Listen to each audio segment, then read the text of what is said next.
बिस्मिल्लाहिर्रहमानिर्रहीम। मैं आज आपको एक पौधा दिखा रहा हूँ। मुमकिन है कि ये किसी एक जनरेशन ने देखा हो। तो मैंने आजकल सर्वे किया तो आजकल की जनरेशन के बहुत से बच्चों ने ये पौधा नहीं देखा। अभी ये जो आपको पौधा नज़र आ रहा है इसको कहते हैं छुई मुई। छुई मुई या डू नॉट टच मी। इस पौधा ये पौधा एक्चुअली जब इसको हाथ लगाया जाता है तो इसकी पत्तियां बंद हो जाती हैं। मतलब ये कहता है कि डू नॉट टच मी, यानी अगर इसको हम हाथ लगाएंगे तो ये इसकी जो पत्तियां हैं फ़ौरन बंद हो जाएंगी। मैं अभी आपको इसका डेमो भी दिखाता हूँ।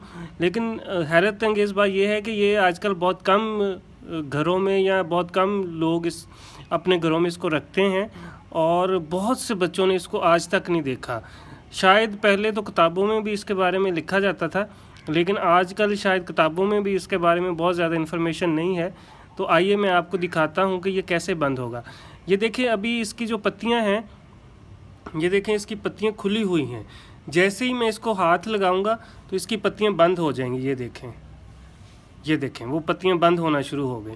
जिन जिन पत्तियों को हाथ लगा है वो बंद हो गई हैं। ये देखें, ये बंद हो गई।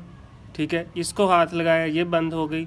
इसको हाथ लगाया और ये बंद हो गई। इस तरह इसको हाथ लगाने का मतलब ये है कि ये माइंड करती हैं और माइंड करती हैं कि इसको टच ना किया जाए, इसलिए इसको कहते हैं छुई मुई या do not touch me. Thank you. I hope कि आपको और ख़ुसूसन ये बच्चों को ये वीडियो पसंद आएगी।